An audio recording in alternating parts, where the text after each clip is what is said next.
Il était adopté d'ici, puis la madame, elle l'a ramené parce qu'elle disait que son fils était allergique. Mais son fils n'était pas allergique. Coco, c'était un hyperactif quand on l'a eu. Il faisait juste mordre puis griffer. Ce qui est arrivé à Coco, c'est que sa mère, elle a accouché dans un garage. Puis là, les gens ne savaient pas. Ils ont fermé la porte. Puis la mère était dehors, puis le petit bébé était en dedans. Puis il y a juste Coco qui a survécu. Fait que lui, il était avec ses frères morts, il a eu faim. À un moment donné, les gens ont vu que la chatte voulait rentrer dans le garage, puis c'est là qu'ils ont découvert le... Fait que Coco, au début, il faisait juste manger. Mordre puis griffer.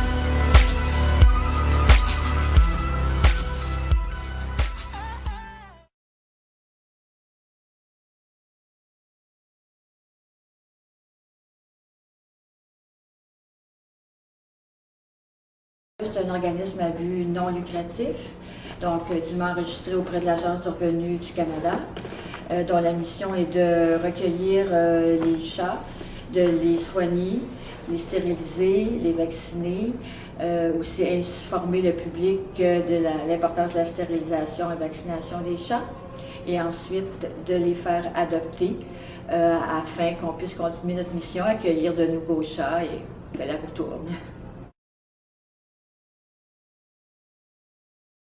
OK, donc alors, les actions qu'on fait pour les chats, ça va être beaucoup de les socialiser, surtout pour les chats de la rue, les chats de colonies de chats qui sont nés dans la rue. C'est un processus qui est très long. Ça va se faire souvent par les bénévoles qui sont de Verdun, qui vont nourrir les chats et les apprivoiser de cette façon-là sur le balcon, qui vont rentrer graduellement et qui vont leur apprendre à jouer. Le chat de la rue ne sait pas jouer. La mère s'est occupée plutôt à lui apprendre à survivre, à chasser.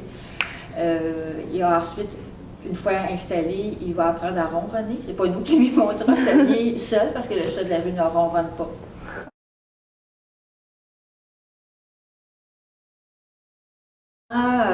Au mois de fin d'août, on a fait une vente de garage qui a rapporté environ 2000 $.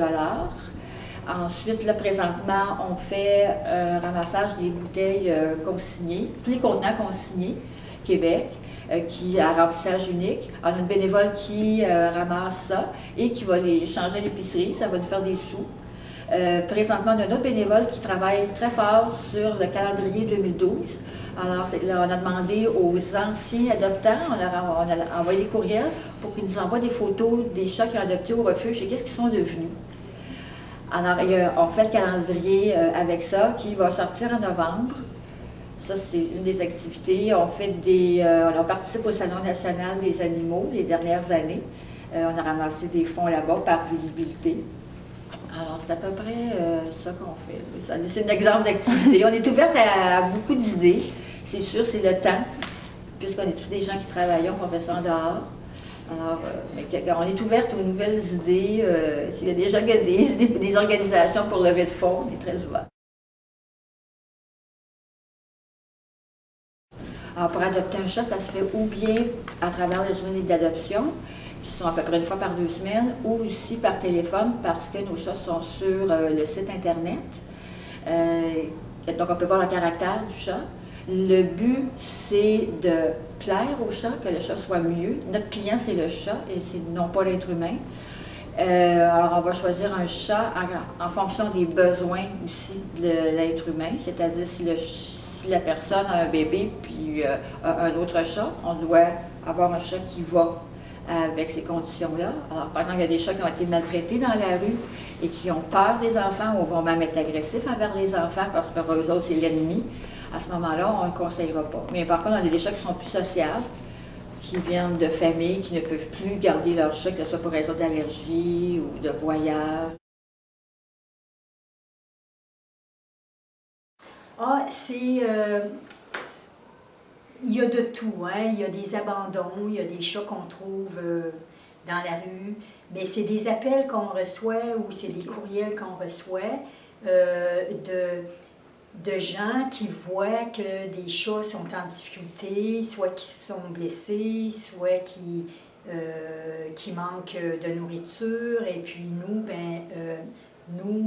on intervient là-dedans.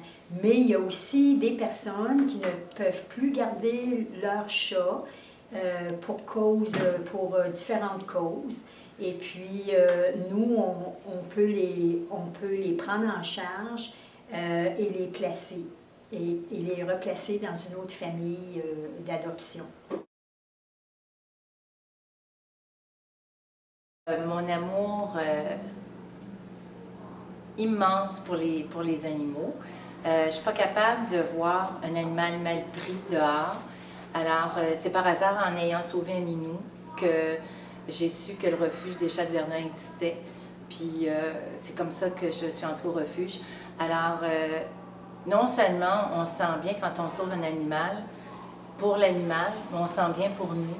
Puis on se sent bien pour les gens qui viennent chercher un animal parce qu'ils viennent à rentrer dans notre belle œuvre, cette mission-là d'amour pour les animaux, puis d'amour pour les humains aussi. C'est de la douceur, de la zoothérapie. J'ai déjà fait adopter un minou, c'est un jeune qui était début de trentaine, qui était atteint de cancer, et ça a aidé dans son cancer parce que j'avais un petit chaton chez moi, puis il se couchait son ventre, puis il y avait des choses à passer, là, d'ordre médical, et il a passé à travers grâce à la zoothérapie. Puis il était très malade parce que si ça ne marchait pas, sa sœur était pour prendre le petit minou. Alors ça, il y a plein d'histoires, j'en donne juste une comme ça, puis il y en a plein d'autres comme ça.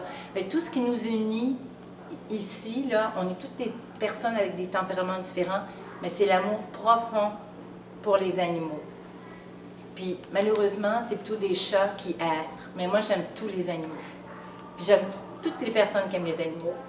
Alors, si on peut continuer à en parler, puis se faire connaître, puis qu'il n'y ait plus de chats d'usine, c'est ça qui... Ça va changer le monde aussi. Ça va donner de la douceur au monde. C'est l'harmonie. Alors voilà.